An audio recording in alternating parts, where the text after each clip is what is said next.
Hello, welcome everybody. Thanks for joining us today at Arthur's Roundtable. We're super excited to start this series and interview people that are doing interesting things in the world. And I have to put a shout out to Hamlet Yosef, my good friend, who is with Iron Gate Capital and had introduced me to. We did a program with Ken here a short while ago. And so as a result, we thought it would be super interesting to have him on. Aside from his background and professional expertise, he's been engaging with folks in family offices, and you'll see why in a minute. And he's also published an article in Family Office Magazine, which some of you may remember I did as well several years ago. So should be an interesting discussion. And we're going to be publishing this on Arthur's Roundtable on Spotify and wherever you get podcasts. So thanks for joining us today. Ken, super happy to do this and excited to hear more about what you're up to. Let's start with a little bit of your background, because I think it's instructive on how you might be able to help family offices going forward.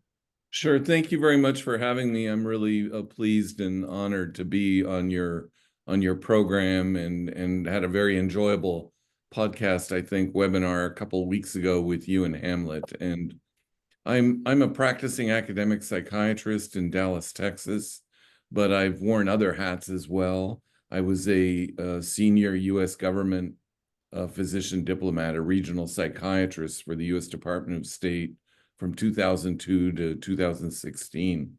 So I was based all over the world, 5 years in Moscow, 2 years in New Delhi, 2 years in Mexico City, 2 years in Vienna, Austria, a year in London, and 2 years in a leadership role, a very senior role in Washington, D.C. And my job when I was overseas was regional, so I traveled around the world providing mental health care and support to 70,000 American diplomats of all stripes and agencies and their family members.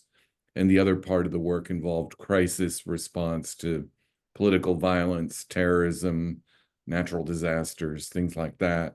And then also a lot of medical diplomacy. So visiting local hospitals and clinics and meeting with local physicians to see who could provide medical support to our people if we couldn't get them out of the country.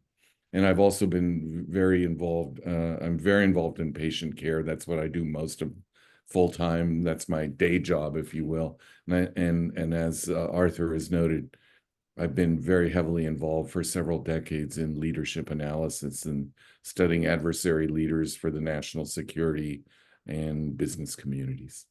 Super interesting. So when you were abroad, part of it could, and correct me if I'm wrong, could be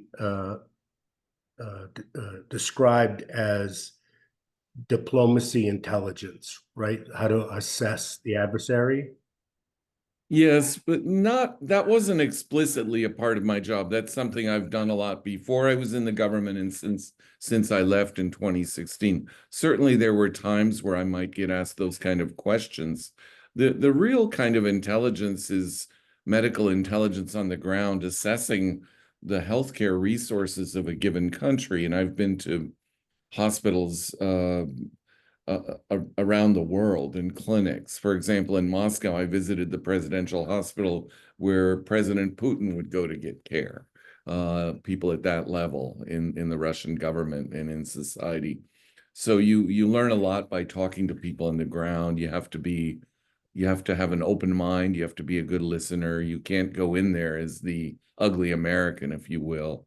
And the other thing I learned is physicians, wherever they are, love to talk to other physicians from around the world. So I'm sure, yeah. Once they saw us, and if I came with a smile and good manners and an open mind, people opened up. And I was in Tajikistan, a war-torn country in 2003 that had undergone 2 decades of civil war, and I was the first American to visit the 14th Russian, formerly Soviet military hospital, which was the medevac point for all of the Soviet soldiers during the Afghan war.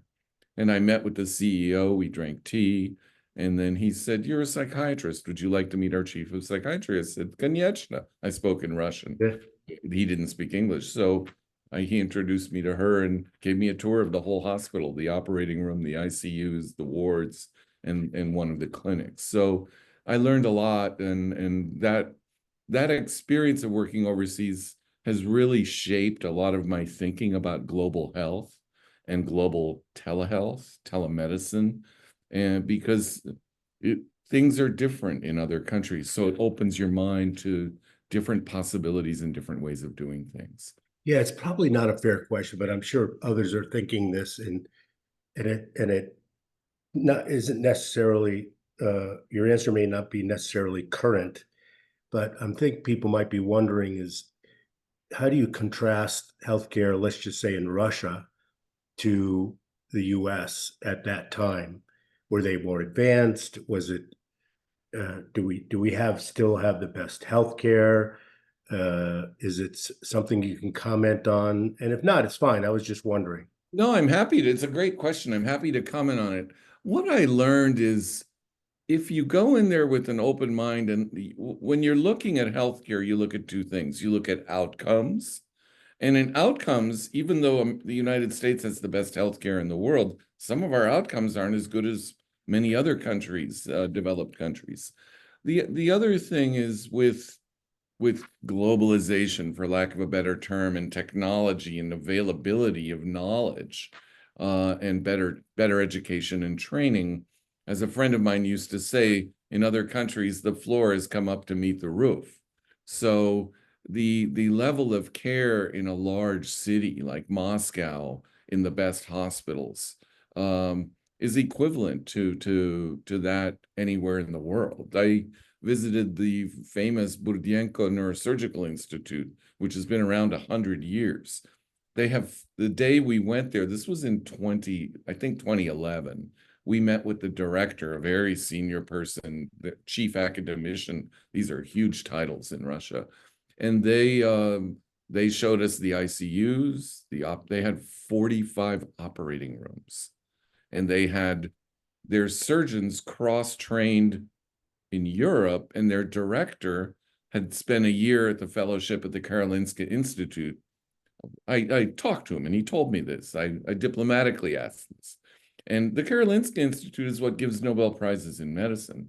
And then he told me, our fellows are cross-trained according to the same standards as neurosurgery residents and fellows in the EU and the United States. So that means, and we were interested if we had an event, if we had a singular event like a motor vehicle accident or a terrorist attack with a bomb and you had head injuries, could we use this hospital for care? And the day I was there, they also got a gamma knife. So there was TV cameras all over the place. But there are very high levels of care. If you look at another country, an adversary, Iran has really good hospitals throughout Central Asia. The level of medical care in these hospitals, and we had to use some of the Iranian-built hospitals and Turkish-built hospitals in Central Asia for emergencies, was really, really high. So you have to loosen your biases and think, oh, they're this, they're that, they're no good. No, you have to go in there with an open mind. Totally makes sense. Yeah, have been fortunate to travel many places, nothing war-torn, thankfully, but it's always eye-opening to see how not just how differently people do things, that your biases are there. You know, when someone says they're not biased, they are. They just can thwart them or suppress them as you suggest, or open up to them. And it's always been interesting to me, the surprises that I had on preconceived notions about something. Obviously not healthcare because I'm not in that world, but it's really interesting that until you do it yourself, it's hard to really And understand. this was true for mental health care in a lot of countries that I visited, and including Russia and Moscow. Now, when you get outside of Moscow and St. Petersburg, things get more problematic. But my job was to visit the big cities where we had consulates at the time. They've been closed. The embassy remains open in Moscow. But I visited the largest psychiatric hospital in Moscow that has 1,500 beds. We had to deal with a situation with an American citizen who had been hospitalized there. And they had all the same medications I have available at the clinic and hospital where I work. And the level of care was I thought really of high quality. Yeah. Is it fair to say, let me see if it's fair to ask this question.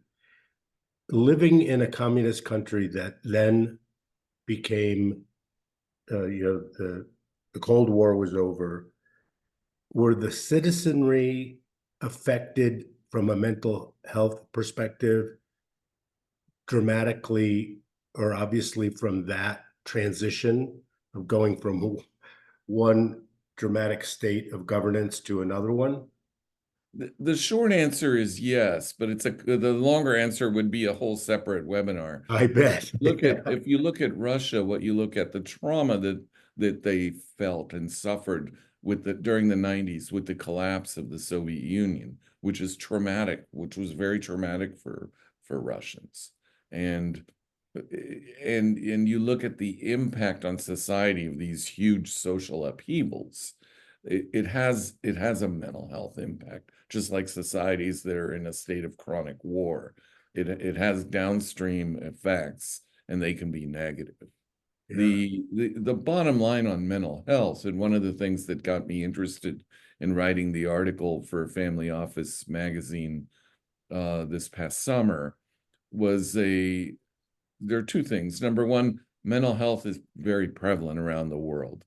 Around 10 to 20% of people around the world will have a serious mental health condition, including common ones like depression, anxiety, post-traumatic stress disorders, substance use disorders, and if they live long enough, dementia.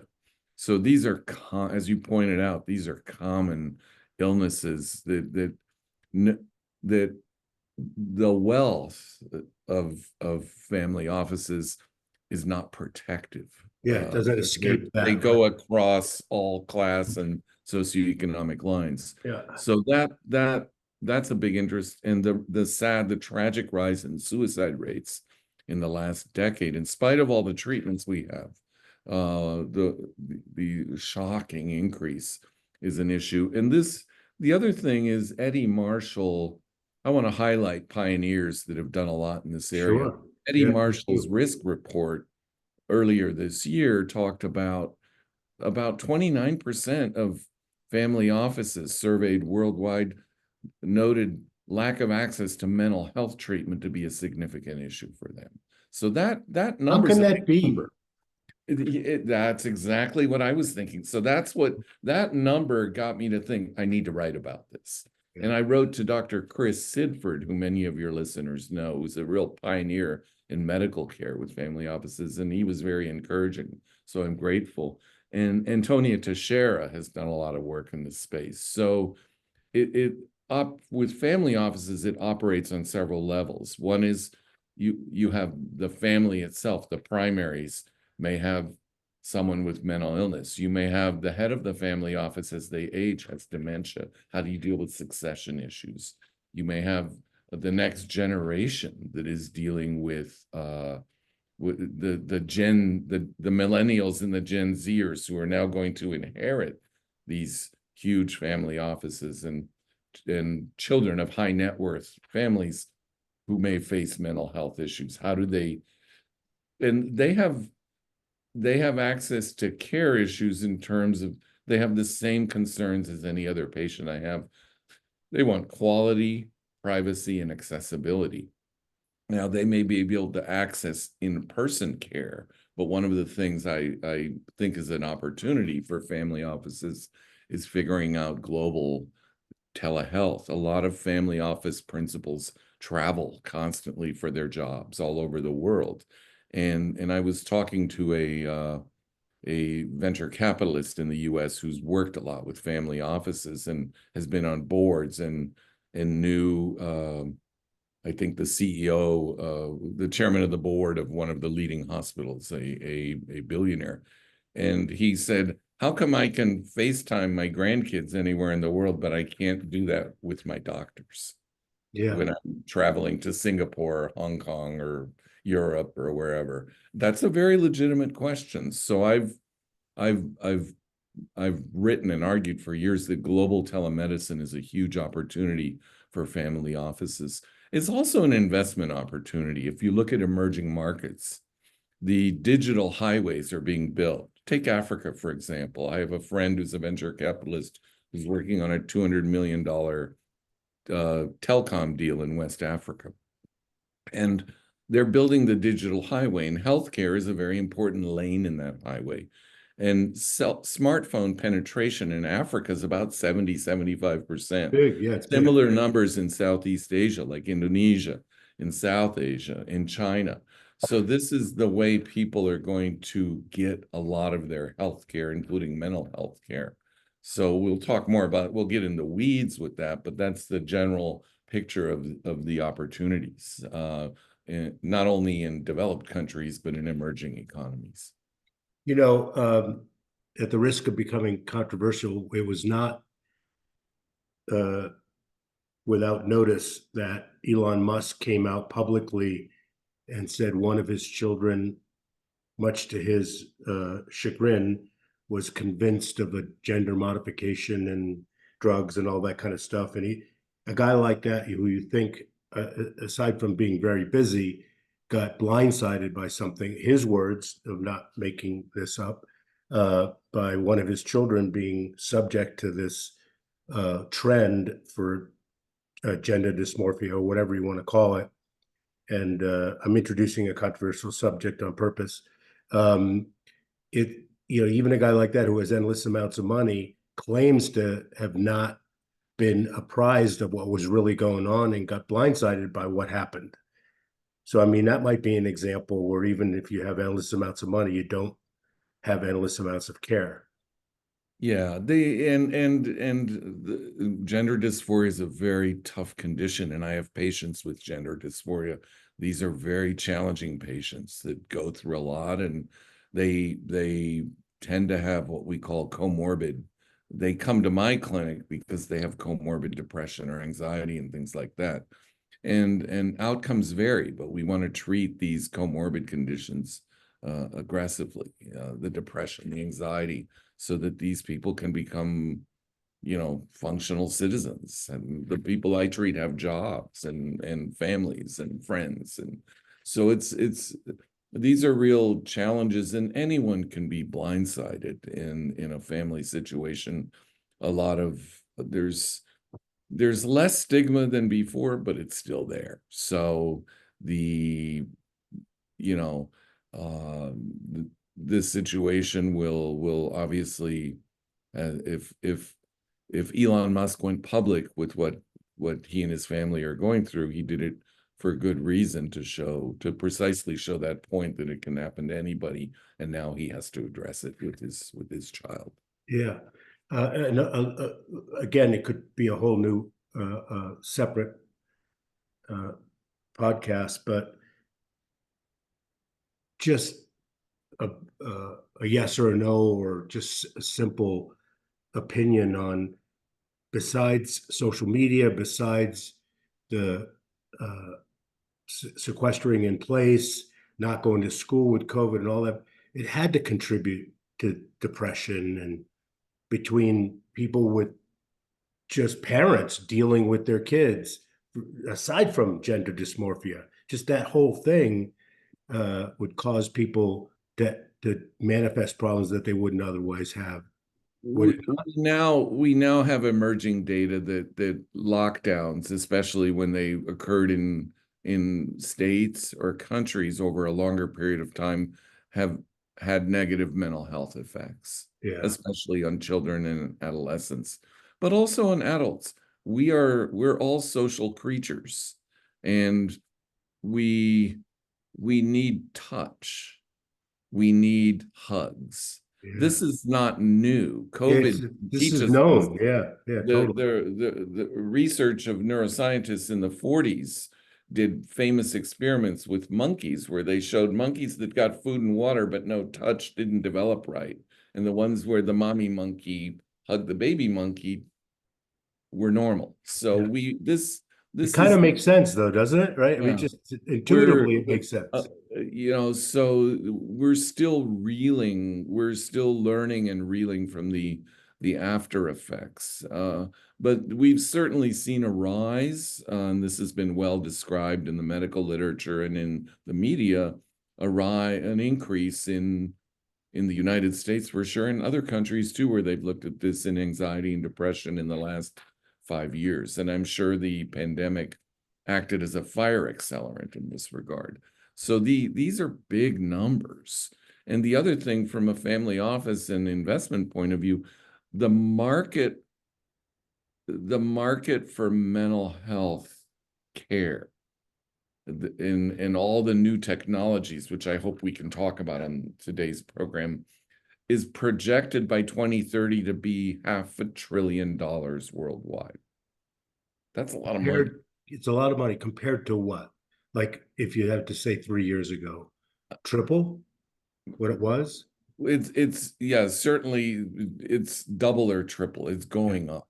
Yeah. So it's now, many investors now see, and Sean Lesser has written about this and is hosting a real mental health. It's called the Real Mental Health Summit in New York. Yeah, I know him. He's a good guy. Really appreciate what he's doing. Yeah, he's a good guy. And he's talked about this. He calls mental health the new, if you look at ESG metrics, it's the new S. It's really about sustainability.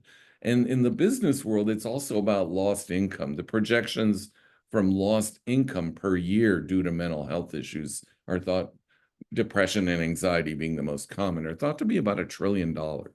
So it's in the interest of businesses and investors to address these kind of issues in their workforces. Well, let's get into it. Tell us your thoughts on how that's well executed, what the opportunities are, not just what you see happening now, but what you see potentially as investments for family offices. Sure. I'd be happy to do that. I'm going to start by saying something that you're going to think this is odd coming from someone who works in an academic medical center, but I'm going to step into it. I'm old and I have a high enough rank that I can do this.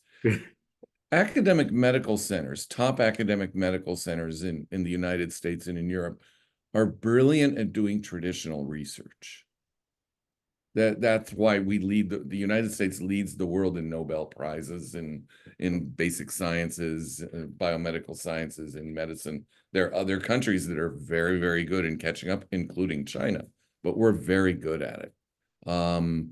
But we're not as good at innovation. And innovation in the healthcare space, and including the mental health space, is being driven by an odd combination of venture capitalists and private equity investors, patients, and geeks, technology developers. So there's a lot of opportunity in areas like AI and ChatGPT. If you look at algorithms that help us diagnose things, that's already here, but it's getting better and better. And the pace of change is really remarkable. The other area is just apps in general, health apps, mental health apps, including psychotherapy apps, where you can do therapy with an app, and it's very good. I have patients that do this. I ask them, are they in therapy? I had a patient yesterday. The patient said, I've been using this app called Weebot, which was developed by, I think, Google at Stanford. And I said, how's it working? The patient said, great. It answers my questions. It does cognitive behavioral therapy for the patient's depression and anxiety with an app, while the patient is on a wait list to see a quote real therapist in person. The other area that's really interesting and useful is facial recognition technology. This comes from the work of a legendary psychologist named Paul Ekman, who studied it for decades, where you look at different emotions that we express in our faces that are often micro expressions that cannot be detected by the naked eye.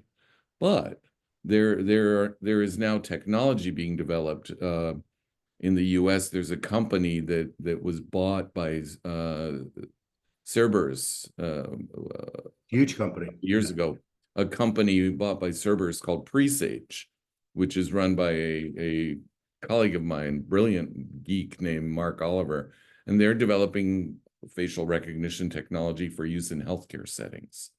So what are the different areas where this could be used? One area might be combining it with AI algorithms and questionnaires about suicide, and looking, when you ask, quote, the suicide question, have you felt suicidal in the last few weeks since our last visit? Look at the emotion. The other possibilities exist in other industries like HR or law enforcement, detection of deception, things like that. So it's a huge area, and it uses optical recognition technology off a 30-second video that you can take of your face, and it can measure also heart rate, blood pressure, temperature, chronological age, and quote stress levels. So this is very interesting. Of course, the United States is into this. It will not surprise our listeners that the Chinese are big on this and very good at it. Yeah. The Israelis are very good at it. Other countries are getting into it, but the technology, the price is coming down. So that's an interesting area. The other area that's been a real driver with venture capital and patients and developers is psychedelics. Psychedelics, the bottom line here is that the traditional treatments for depression and PTSD, meaning pills, don't work as well as we thought they did. And if you failed a couple of trials, then you fall off that algorithm. It's no longer trying yet another pill has very, very low yield. So people are looking at other treatments. So psychedelics have been around forever, but now they're making a comeback with a lot of neuroscience research behind them. And there's a big interest in the military community, veterans, in psychedelics for PTSD. Here we're talking psilocybin, ecstasy, ketamine, and others, ibogaine, which you can't get in this country, but I have patients who've gone to Mexico for ibogaine treatment. Costa Rica, yeah. Yeah, and Latin America, ayahuasca, Yeah. for treatment, successful, of their severe PTSD. So the psychedelics, the military's interested in it. The venture and private equity community has played around with what we call microdosing of psychedelics. There's a lot of stuff going on there. So these things are all coalescing to where the goal now is to make a psychedelic, and I'm talking to your investors now, a psychedelic that's not a pill, but that's a patch that's long acting. You put it on once a month or once a week, and you get the drug delivered through this, microscopic little dot patch. But it's an analog drug without the side effects. So no dissociation, no blood pressure problems, and no addiction. So these are being looked at widely for treatment of depression, anxiety, post-traumatic stress, and substance abuse and other conditions. So that's really exciting stuff. Can we talk about that for a second? Yeah. And just get your view on the regulatory environment and everything that has prevented that from becoming something that can be treated for something used to be treat PTSD just because of it being, what is it, a level 1 drug, whatever they call it. Yeah, Schedule 1 or Schedule 1 drug. Yeah, I mean, is there hope that we're going to get regulation that'll allow it to be used in a controlled environment? Because that's the problem, right? Yes. There's several things going on here. I'm old, so I know the history of this. Before 1984, ecstasy was prescribed widely by psychotherapists in doing couples therapy. If you think of a War of the Roses type of couple, and there's literature on this. I read this when I was in. I've heard all about it. Yeah. Yeah, they give them each a hit right before their therapy, and then the notes from the therapist would be, patients express warm and loving feelings. Amorous, right? Yeah. And these are people who wanted to eat each other's liver an hour before. Right. So we know these things work. It's a question of safety and making them safer, and analogs of these, again, that don't have the addiction or the side effects but have the targeted precision effect. So I think that's the regulatory environment right now is very challenging. But I think when you make when these startups start to make these drugs available that are safer, I'm hopeful, and this is already here, but I'm hopeful that it will open up the market for more people around the world, because we're not talking just about the United States here. There's a lot of PTSD all over the world. Wherever you have a lot of war and horror and trauma, you're going to have PTSD and depression. So people like that need treatment. People in poor communities, people of color need access to care. So if you could order a patch, you know, that's titrated for what an AI algorithm and in consultation with a medical professional tells you would be useful, and you could order it, that would be a good thing for a lot of people. The other area that's very exciting is neurostimulation. By this, we mean traditional treatments that are in the hospital, like ECT, but really moving away from that toward therapies like transcranial magnetic stimulation, or TMS. Right now, you have to do TMS in an office. It's a large machine the size of half of my bookshelf behind me, and you put two large coils on your head. It looks like a dental chair, and it's a short treatment, 20 minutes. And it's very safe. You can go back to work, but it's in terms of access to care, it's prohibitive that you have to go to the office, someone's office, for 6 weeks on a daily basis to get the clinical benefit for depression or other illnesses, like migraines, for example. But now there are companies, startups, looking at small devices that are at-home devices as the technology gets miniaturized, where you would put on, you know, headphones and program them with your smartphone and get your pulse that way. And that's already happening. There's a company that was sold to Flow, a Swedish company. It was Halo Neuroscience, founded by Dr. Daniel Chow, a Stanford University startup guy. And he was using this, which is direct cortical stimulation with these headphones that are programmed. They're using it to enhance elite performance in athletes. So NFL teams were buying these, NBA, Major League Baseball. So there's a huge interest in that type of neurostimulation to improve cognitive performance. And that if you do that for athletes, then the next question is, can I do it for grandpa or grandma who has mild cognitive impairment or early Alzheimer's? So this is a huge, exciting space that's happening. So I think there's a lot of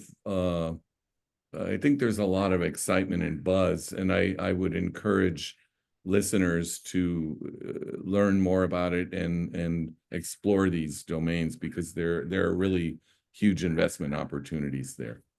I agree. In fact, if you don't mind me sharing, I have seen a market increase in the number of people that I know, people whose orbit I'm in and they're in my orbit, who have done plant-based type experiences and almost without exception have benefited from them, psilocybin, that sort of thing.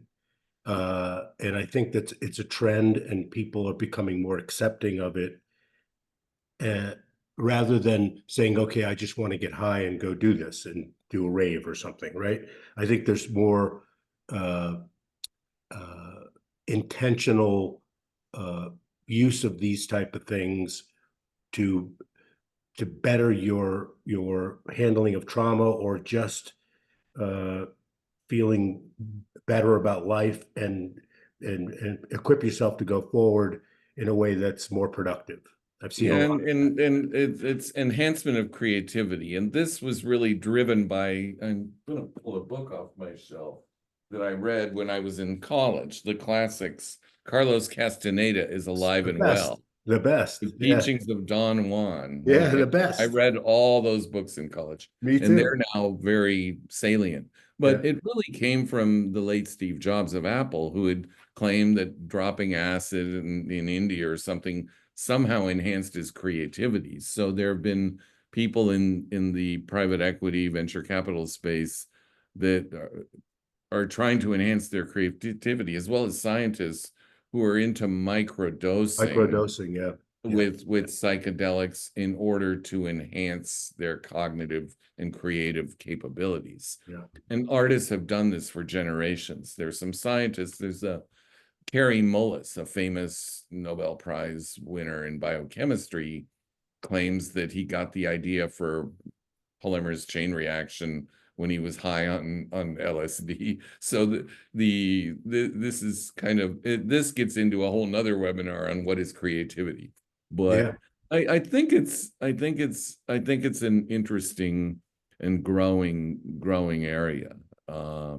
And so that and the neurostimulation, where you can provide it with in terms of the medications through a patch at home, and neurostimulation, where you can do it at home and have telemedicine connectivity with a mental health professional, is combining those things clinically is, in my opinion, going to be very important. And from an investment point of view, any of those areas, I think, are worthy of careful exploration. And other people have looked. The other area I should mention is sleep. Insomnia is very common. So startups that are looking for neurostimulation or the right patch or drug that can help you get cleaner sleep without feeling hungover the next day from whatever drug you took, and without becoming addicted or hooked, that's a wide open space too. Yes, I always considered sleep, in an uninformed way, as going into the repair garage for the night. So the better sleep you got, the better you felt the next day. It was pretty simple. I know it's more complicated than that, but that's the way I always looked at it, and benefited from at least being aware that if I didn't get a good night's sleep, it's kind of like, it's restorative. Sleep is restorative. Yeah. Yeah, someone would say, let's go have cocktails, out into the wee hours. And I knew that if I said no to that person, they really didn't understand why. It's that time I would spend with them was not worth having disrupted sleep, right? Yes. So they weren't that important. It was kind of a harsh way to look at it, but that's the way I looked at it, right? The other area that's, I think, will become more interesting, it's very expensive now, but again, as the technology gets miniaturized, is hyperbarics. Let me explain. Hyperbaric oxygen therapy has been around for a long time. It's developed by the military to treat decompression sickness, aka the bends and divers and submariners and pilots. And it requires huge chambers and very specialized training and technicians, and it's complicated. But its use is now being, and it's been used a lot in wound care, where you have difficult wound care.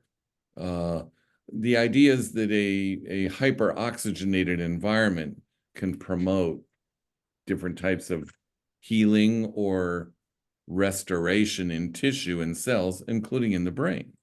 So that's real interesting. But now they're looking at it in neuropsychiatry, like post-head injury, mild cognitive impairment, severe depression. And there's small studies that have been done in Israel and Western Europe, and very few in this country looking at these areas. And that's a new area. Now, everyone goes, how do you miniaturize it? Well, if you go to your local gym now, you'll see these people they have a little tent that looks like something you went camping in, and they claim it as hyperbaric oxygen.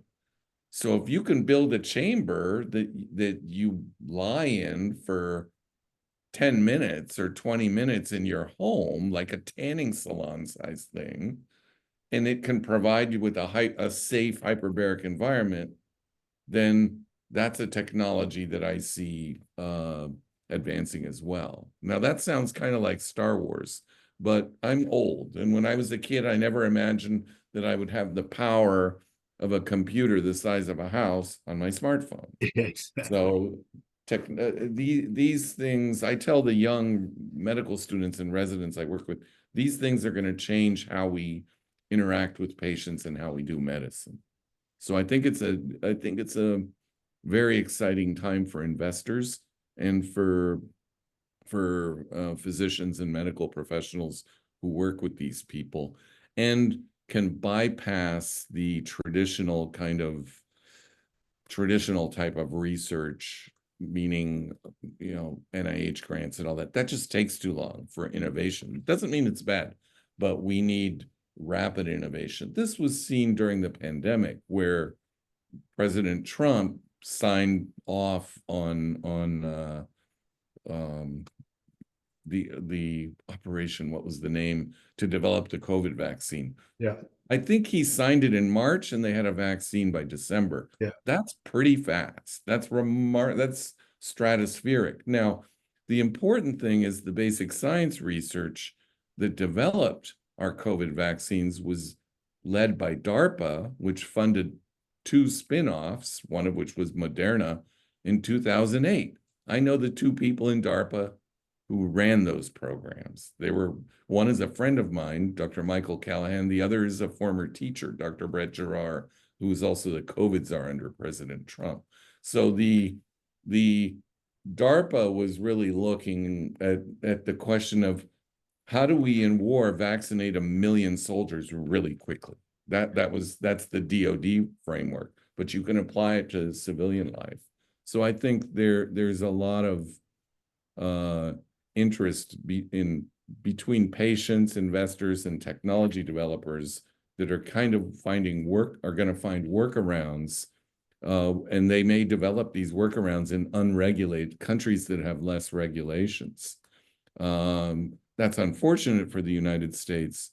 The other thing that's important to know is during President Trump's term, he signed a law that was passed by Congress in 2018 called the right to treat, or right to try. That's an important law because that allows people with severe mental health conditions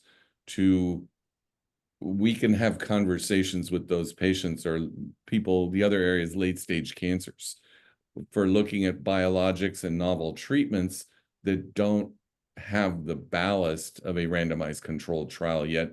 And you can't tell a patient who's suffering, come back in 5 or 10 years. Yeah, right. That doesn't work. Yeah. So I found that changing our thinking, how we explore this, is very helpful.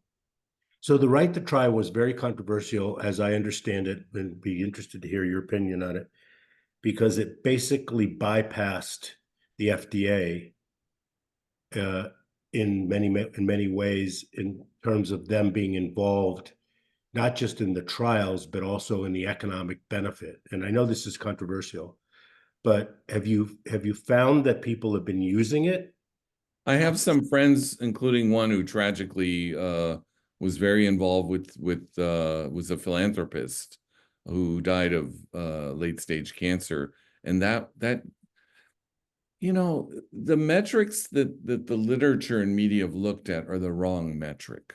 One metric is, what are the outcomes? The answer is, we don't really know, because you don't have a control. What if they'd gone the FDA route? Right, yeah. But the more important outcome is hope. Totally And agree. The right to try gives people with life-threatening serious conditions hope. I would hope, if I had that kind of an illness, and that I could go to my physician and that they would have that open mind. And I've had these conversations with patients for treatment-resistant depression, told them, look, I can't do psilocybin legally in Texas. I wish I could, but you need to go to Colorado, or your PTSD is real bad. You need to go to Mexico, and I've had patients who've done that.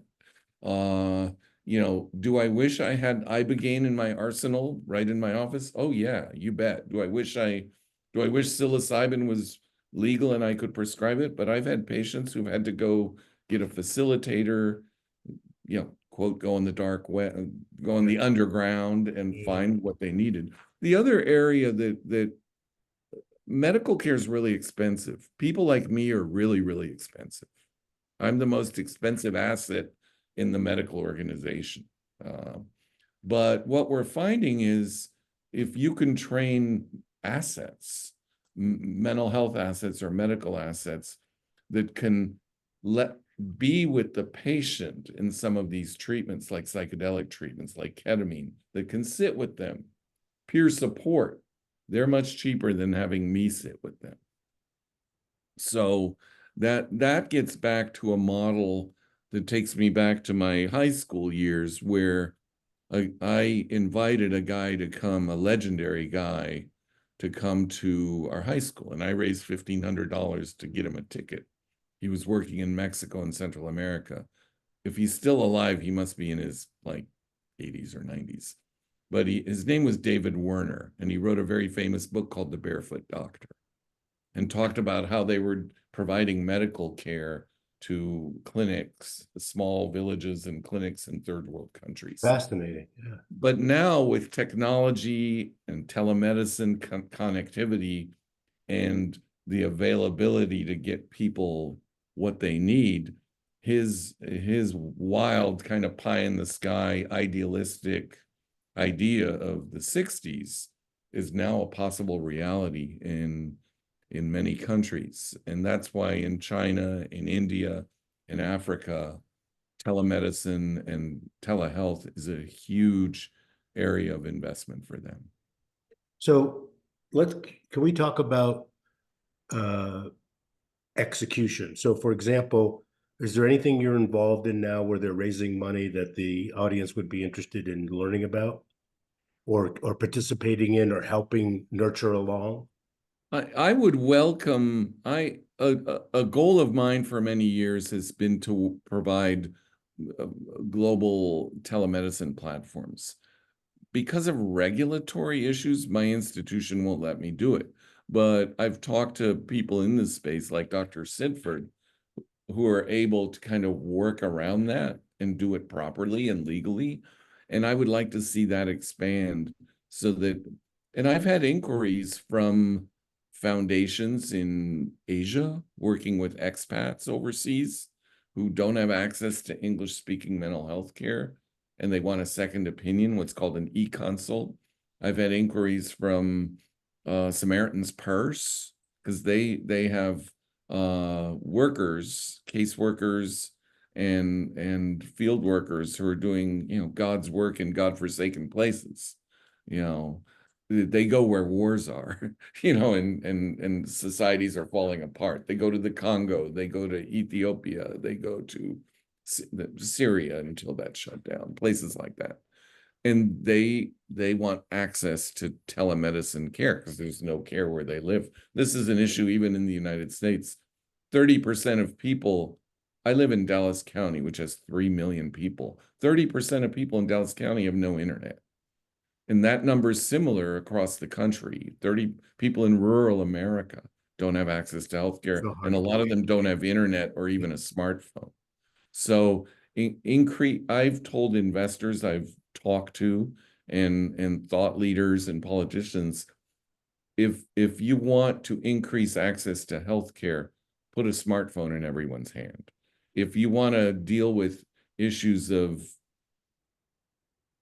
inequities in healthcare, which may exist for racial reasons or economic reasons, yeah, then put a smartphone in everyone's hand. I have African American patients that live in the poorest areas of Dallas who I've treated for postpartum depression, and they don't have to leave their house, and they can get good mental health care from me because they have a smartphone. So they can hold their infant while they're talking to me, and I'm adjusting treatment for their postpartum depression. If they didn't have that, you're asking a young single mom with 2 or 3 kids who's living in poverty, doesn't have a car, how do they get to my office? You have to, the medical leaders in this space need empathy. You have to put yourself in the patient's shoes and see the world through their eyes. And then you can would one way of doing this to not circumvent the regulations in what would arguably be a illegal way, but a practical way of putting the telemedicine facility in Thailand or Costa Rica or somewhere where you could access good mental health professionals, and then you wouldn't have to be subject necessarily. I don't know what the rules are, but let's just say they, since their situs is not in a U.S. regulated territory, would that work? Yeah, sir.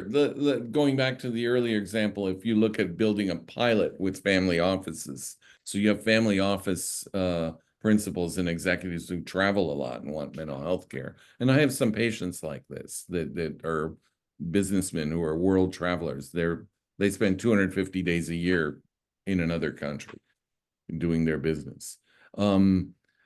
If the family offices could partner together and create a consortium and a unified platform and work with attorneys to get it so that physicians like myself, Dr. Sidford, and others could then use that platform as the platform that a patient could log in on, then that would be one type of a solution in terms of global health. And then you expand that type of concept of building a family office could partner, let's say, if they went to a country in Africa, like Rwanda, I'm using as an example, because they have Paul Kagame, their leader, has a lot of interest in healthcare. And you create a platform that you can use, then someone living there can get care.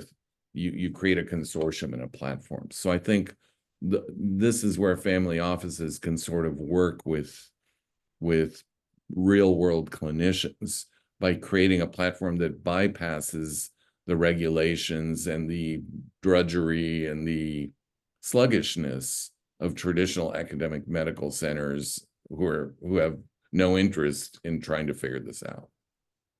Is in your practice, or if there was somebody in the audience that wanted your services, are you like booked for 2 years, or is that something that you're open to? I'm open to developing this. In my current practice, academic, I can only see patients in person, or if they're telemedicine wise, if they are located in Texas. That's how our lawyers have interpreted. That's a pretty rigid interpretation, because the Texas Medical Board says nothing about where the patient is. It only says I have to be licensed in Texas. Yeah. So the right now there's a lot of regulatory requirements, but it depends where you work. But I'm working on creating a platform where I can work with people where they are. Yeah. Is that something you need help with from an investor perspective, that sort of thing? Absolutely. I welcome that. And anyone who's interested in that can contact me either through LinkedIn or through my email, which is deklevak@icloud.com. You have it. You can share it with your. Yeah, we'll share it for sure. And we'll make sure everybody has it. What else should we talk about that you want to make sure we cover? I think we covered most of the things. Again, I think it's an exciting area. I think there's a lot of, I'd like to see more growth in this space in family offices, both from their internal management of their principals and their staff. There are other issues that have to do with risk management, like insider threat. If you have people with staff who work for you with untreated illnesses, that can become a risk, where if they go on social media, a lot of family offices, they probably value their privacy more than anybody. We all do, but they have a lot of reasons to be cautious. They're targets. So yeah. I think that the insider threat area is another important area. So I think growing attention to this is a valuable thing on many levels that we've talked about. The human level, in terms of reducing the burden of suffering with these new technologies, the practical business model level, reducing the impact of these illnesses in the family office world, in their ecosystem, and and then investment opportunities in areas that they work in. These are a lot of areas where family offices, I think, can be pioneers.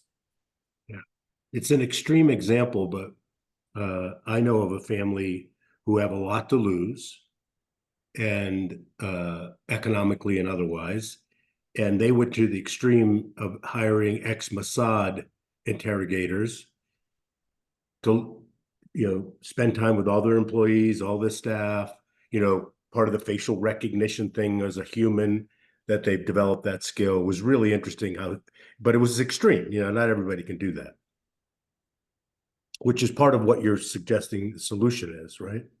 Well, I think there are experts in risk management that are, in terms of insider threat, that work with family offices. People I know that have done this work, like Eddie Marshall, Kevin Holbert, many others, Hamlet, others will come in there and assess a family office's risk to insider threats and cyber threats. So that's a separate area. It doesn't necessarily overlap with mental illness, but in some cases it can. Yeah, totally makes sense. Well, this has been super helpful. I'll make sure everybody knows how to get a hold of you, and we'll post this promptly.